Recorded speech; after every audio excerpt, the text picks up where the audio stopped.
لیکن آج پہلی مرتبہ میری آپ سب سے درخواست ہے کہ ایک بار درود شریف پڑھ لیں۔ نبی علیہ السلام کے بچپن کے ایک دوست تھے عبد الرحمن ابن عوف رضی اللہ تعالیٰ عنہ، اور آج میں آپ کو ان کے متعلق ایک بہت زبردست بات بتاؤں گا بھی۔ عبد الرحمن بتاتے ہیں کہ ایک مرتبہ نبی علیہ السلام گھر سے باہر نکلے تو انہیں دیکھ کر میں بھی ان کے پیچھے پیچھے ہو لیا کہ دیکھوں آج رسول اللہ کہاں جا رہے ہیں۔ لیکن میں بڑا حیران ہوا کہ نبی علیہ السلام تو شہر سے باہر کی طرف جا رہے ہیں، تو میرے دل میں سوال آیا کہ آج آپ علیہ السلام بتائے بغیر کس طرف جا رہے ہیں۔ تو میں بھی تیز تیز چلنے لگا اور ایک جگہ شہر سے دور باہر ریت سے بھرے ایک نخلستان میں کہ جدھر تھوڑے بہت درخت بھی تھے، وہاں آپ علیہ السلام سجدے میں گر گئے۔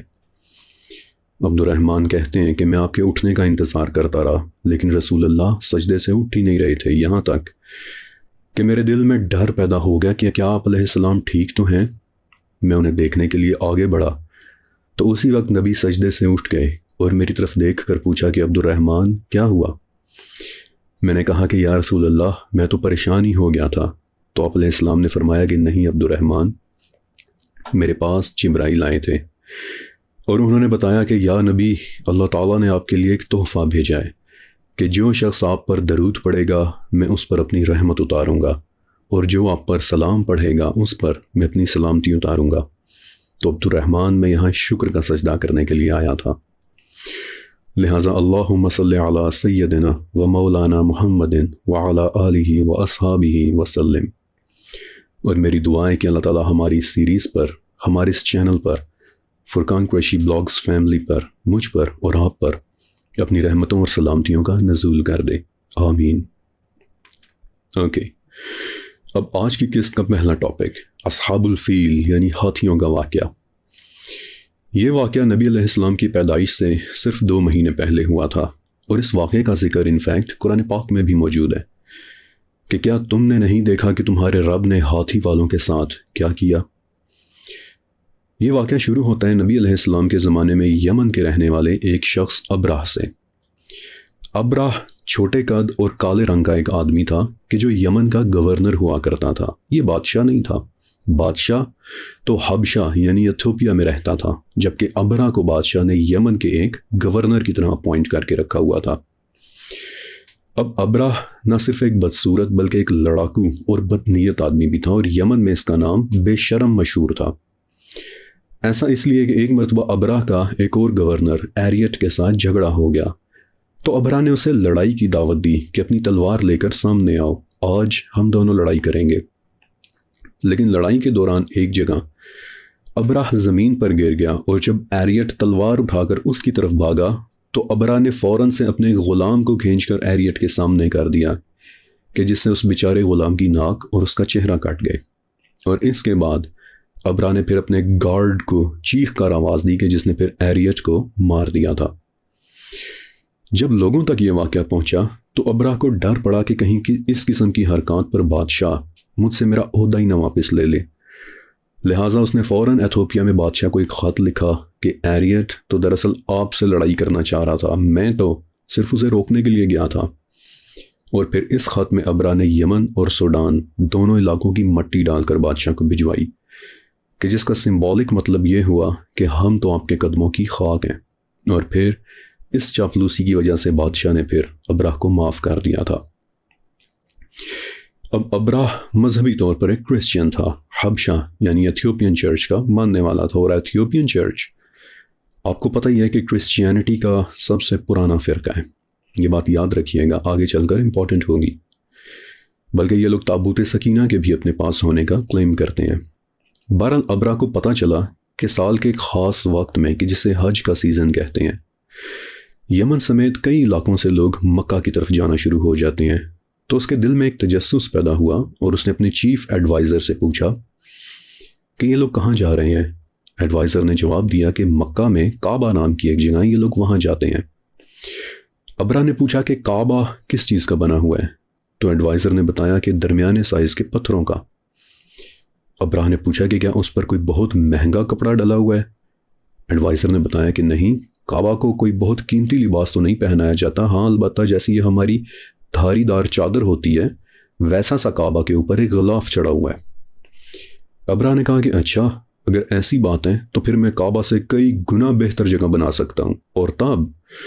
ابراہ نے یمن کے ایک شہر صنعاء میں ایک بڑا سا گھر بنوایا کہ جس میں 4 رنگوں کے پتھر لگے ہوئے تھے، red, yellow, black and white, اور ان پتھروں کو سونے اور چاندی کے پتھروں کے ساتھ سجایا ہوا تھا، یعنی کہ اس کے گھر کی دیواروں پر گولڈ اینڈ سلور پلیٹڈ کام ہوا تھا، جبکہ بڑے دروازے کے بالکل اوپر ایک بڑا سا سرخ رنگ کا یاقوت رکھا ہوا تھا، اور اس گھر میں اس قدر خوشبو یا بخور جلائے جاتے تھے کہ اس کی دیواریں آہستہ آہستہ کالی ہونا شروع ہو گئی تھیں۔ بہرحال اس گھر کے متعلق ابرا نے اعلان کیا کہ آج کے بعد اب کوئی مکہ نہیں جائے گا، بلکہ تمام طواف میرے اس گھر کے گرد ہوگا، اور واقعی کئی سال تک یمن کے کچھ قبیلے پھر اس گھر کا ہی طواف کرتے رہے تھے۔ لیکن پھر ایک وقت ایسا آیا کہ عرب قبیلے بنو کنانا کا ایک آدمی نفیل خشمی کو ابراہ کی حرکت برداشت نہیں ہوئی۔ وہ دل ہی دل میں اس پر بہت کڑتا تھا کہ یہ ہمارے کعبے کی کیا ممکری ہو رہی ہے، اور اس نے فیصلہ کیا کہ ایک دن میں بھی ابراہ کے اس گھر کو پامال کر کے رہوں گا۔ اور ایک رات نفیل اس گھر میں داخل ہوا، وہاں بہت ساری گندگی پھیلا دی اور خاموشی کے ساتھ واپس چلا گیا۔ جب اگلے دن ابراہ کو اس بات کی رپورٹ کی گئی تو بڑا غصے میں آیا اور کہنے لگا کہ ہو نہ ہو یہ یقیناً کسی عرب آدمی کا ہی کیا دھر ہے، اور میں قسم کھاتا ہوں کہ میں بھی ان کے کعبہ کا ایک ایک پتھر توڑ کر لاؤں گا۔ اب جیسا کہ میں نے آپ کو بتایا کہ ابراہ بادشاہ نہیں تھا، بلکہ بادشاہ خود ایتھیوپیا میں رہتا تھا، لہٰذا ابراہ نے بادشاہ کو خط لکھا کہ وہ اپنا سب سے بڑا ہاتھی یمن بھیج دے۔ ہاتھیوں میں 2 بڑی قسمیں ہوتی ہیں، ایک تو انڈین ایلیفینٹس اور دوسرے افریقن ایلیفینٹس،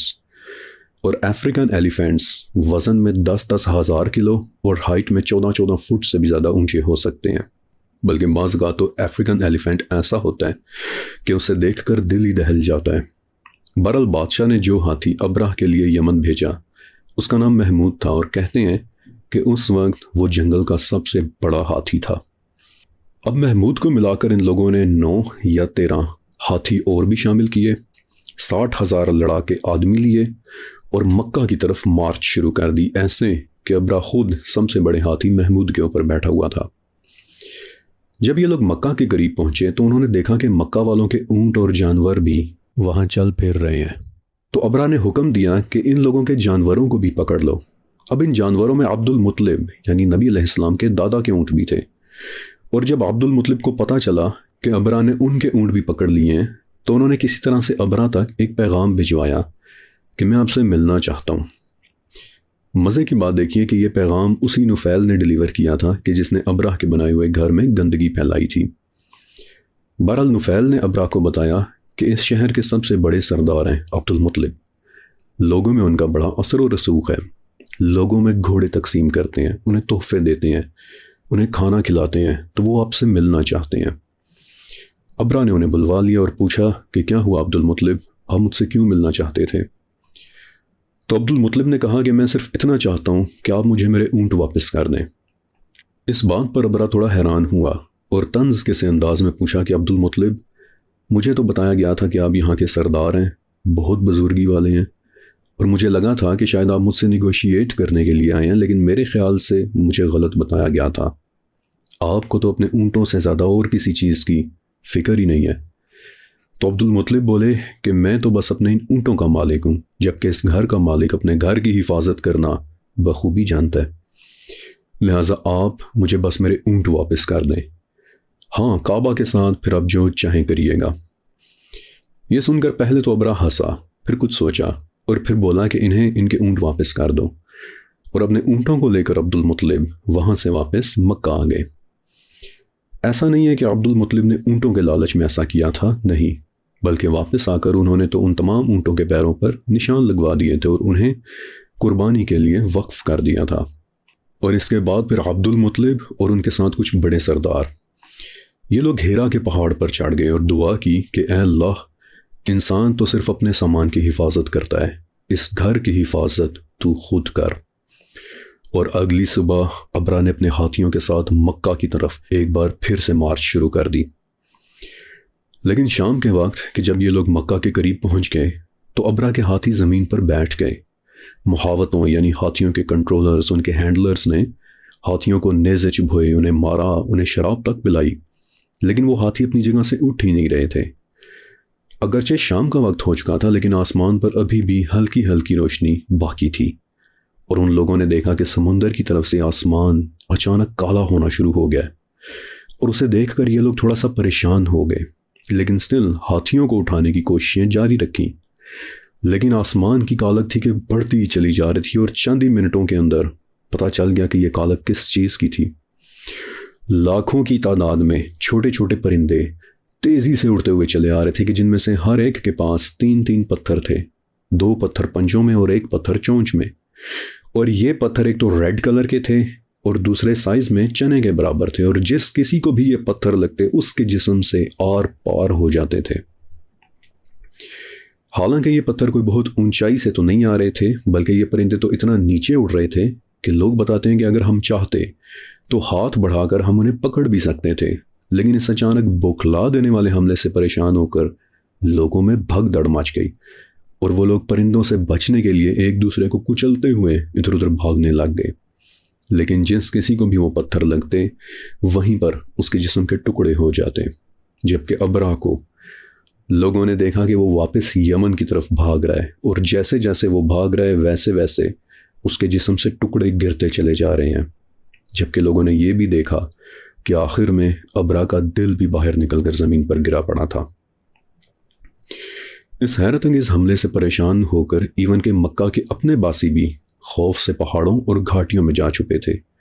اور اصحاب الفیل والا یہ واقعہ نبی علیہ السلام کی پیدائش سے صرف 2 ماہ پہلے پیش آیا تھا۔ بائی دا وے ایک بہت اہم سوال کہ یہ واقعہ پیش ہی کیوں آیا؟ اس کے 2 بڑے ریزنز ہیں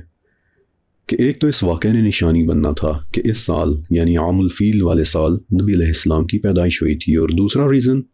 سن کر آپ کو مزہ آئے گا